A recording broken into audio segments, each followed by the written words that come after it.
I hope your claws are adequately sharpened because it's time to talk about Black Panther. Rawr. Ba-da-ba-ba-da-ba-ba. Hey guys, I'm Andrew Fantasia. Welcome to Thumb Together, where we will be talking about Black Panther together, Marvel's latest entry in the MCU, one of the most highly anticipated entries, in fact, and it is raking in the dough so far. I'm sorry, this review is coming to you a little bit later than I would have liked. It's just there was a very crazy weekend, and this was the soonest I could get this up in the air. So let's not delay any longer. Let's talk about Black Panther. So it's been about 2 years, almost 2 years, since Civil War bounced its way into our hearts, and it opened up the floodgates at Marvel, introducing us to a bounty of new characters. Like, we got Spider-Man, we got Zemo, but most importantly, we got the very charismatic Chadwick Boseman as T'Challa, aka the Black Panther. Now, we've been waiting patiently ever since to get our hands on his solo movie, and it's finally here. So is it good? I think so. I really think so. So to start off, I want to go on record and say that this movie has a phenomenal cast. Oh my god, the cast. I knew the majority of it, going into it. I knew who the main players were. But it kept surprising me with, all these little roles that I didn't expect. People just kept popping up. Of course, Chadwick Boseman was great, as expected. I mean, he rocked it in Civil War, and he's great again here. Denai Guerrera, she's one of the most badass characters I've seen in a long time. She was great. Michael B. Jordan rocked it, as always. Like, that is one intense dude. Same with Andy Serkis. Nailed it. Lupita Nyong'o, of course, she's one of the most talented and beautiful women working in the industry today. I may or may not have a super crush on her. So you've got, that's pretty much your main cast. But then you've got some people showing up that you don't expect. Forrest Whitaker's in there for a little bit. I mean, always nice to see him. Daniel Kaluuya from Get Out, he's there. I was not expecting him, and he's there for a pretty hefty amount too. His character's got some chunky screen time. Winston Duke, who I used to watch way back in the day on Person of Interest. It was so nice seeing him here, and he had a great role to play in this one. Angela Bassett, she plays Black Panther's mom, and she looks amazing. She looks like she has not aged. It's almost like they had to make her look older so it would be believable that she's his mom. She looks great. I want some of the water she's drinking. My boy Sterling K. Brown is in this from This Is Us. He's got a tiny role. It's it's small, but it's there.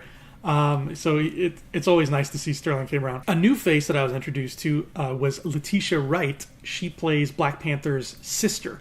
And this girl practically stole the movie as far as I'm concerned. She was so much fun. I want to touch on the plot now because it's the plot of Black Panther is beautiful in its simplicity. I think it revolves around his home country of Wakanda, which is super technologically advanced because a meteor full of this really hard metal called vibranium crashed there millions of years ago in like dinosaur times, and in order to avoid attention from the rest of the world, Wakanda disguises itself as a third world country, even though in reality it's like the Jetsons there.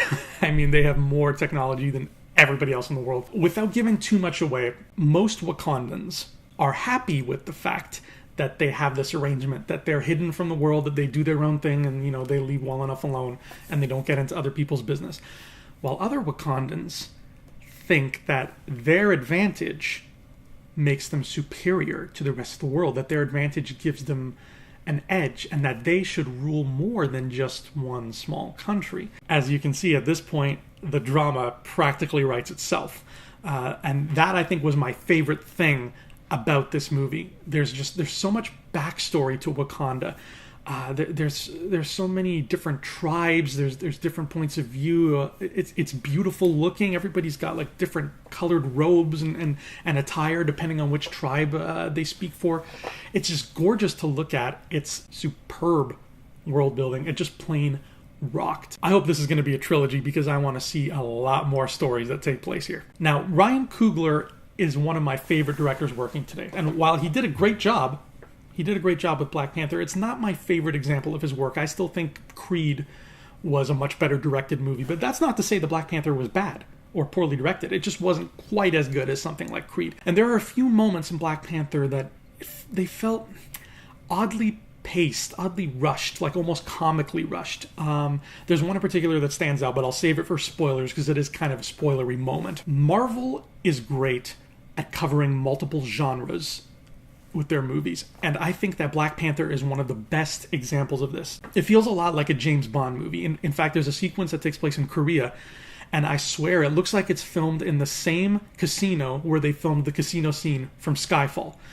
including, people walking around talking on headsets to each other. Like, I'm like 90% sure that was filmed in the same place. It looked just like Skyfall. So it felt very spy-ish, but there's also a political drama in there that deals with grand family issues, so much so to the fact where it's borderline Shakespearean. There are a lot of moments in this movie that will remind you of Hamlet, big time. So let's talk about spoilers. It's spoiler time now. Rawr, Black Panther spoilers. So if you're into the comic books at all, if you know Marvel lore at all, if you're versed in it, you'll be happy to know that a lot of Black Panther's world gets touched upon here. They shed a lot of light on his supporting cast from the books. Even though this is his first solo movie, there are 3 famous Black Panther villains in the movie. Normally, they'd stick to one, but they went all out. So you've got Ulysses Klaue, who we met in Age of Ultron. He's back. You've got Eric Killmonger, and then you've got Man-Ape.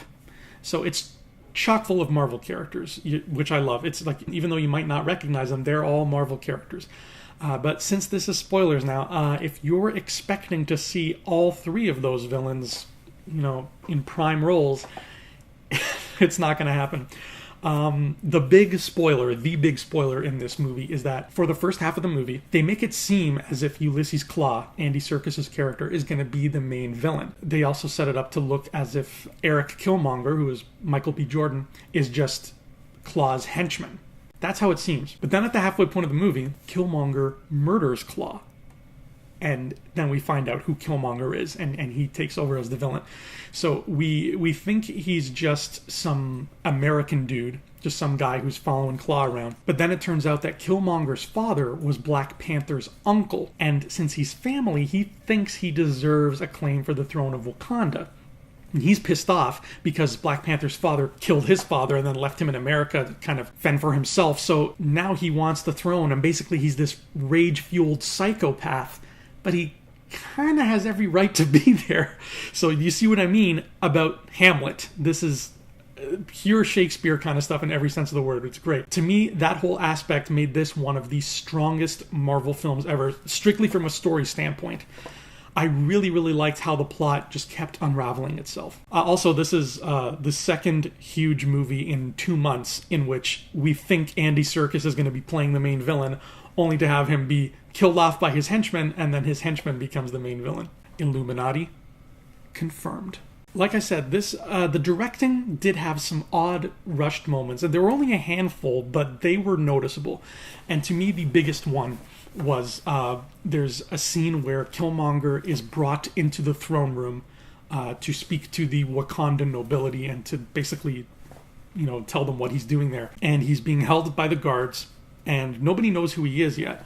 And he keeps telling the Wakandan hierarchy, he's like, ask me who I am. Ask me who I am. And nobody's asking him. And they kind of have this verbal sparring, and then Black Panther just says, take him away. And as the guards go to take him away, one of the Wakandan elders stands up and is like, who are you? And then Killmonger answers him. But it's such a weird, rushed answer, and the music kicks in a rushed way, and the guards grab him, and he's like, I am the son of Black Panther's uncle, and then everybody's like, and the music goes, and it cuts like really quickly, and it was really jarring, and it was like it reminds me of like a really cheesy, like old school Spanish soap opera when they're like, Miguel is sleeping with Yolanda.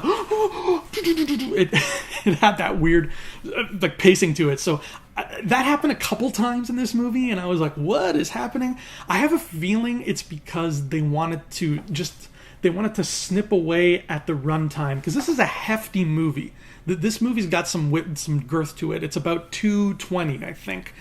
So it's a big, nice, chunky film, and it might have even run on a little bit longer, and I feel like they cut out like 2 minutes by doing these edits. But man, they were weird. They jarred me a lot when they happened. There's also a really cheesy moment with Man-Ape. Like I said, I loved Winston Duke. I loved what he did with Man-Ape. He was a great character. He's one of my favorite characters in the movie. But he starts off as an antagonist. And by the end of the movie, he's a cool guy. But Black Panther is in need of some help. Black Panther needs to dethrone Killmonger, but Killmonger's got an army, and Black Panther has just himself. So he asks Man-Ape for help, and Man-Ape is like, listen, we're cool now. I don't hate you, but I'm still, my tribe is first. I'm not going to help you. And then they just cut away. Look, kids, at the end of the second act of a movie, if somebody who's kind of friends with the hero but not quite stubbornly says they're not going to help the hero in the third act, I think it's a pretty safe bet that they're going to come back in the third act and help them anyway. So that, of course, that ends up happening. Deus Ex Machina, Manape and his army come and save the day at the end, and there's no real explanation as to why he has the change of heart. He just shows up and he's like, "We're gonna help now." So that was pretty corny, but I mean, it's still a goddamn fun movie. Like, at the end of it all, Black Panther is another very solid, very fun entry in the Marvel canon. I can't wait to see more. That's what I took away from this. I can't wait to see more from all these characters, more from Wakanda, just more of this lore in general. It's great, which means the movie has done its job well. Bring on Black Panther 2. I'm ready, baby. So that has been Thumb Together. That has been my review of Black Panther. Tell me what you thought. Did you love it? Did you hate it? Can you not wait for more like me? And until next time, I will see you right back here on Thumb Together. Ciao.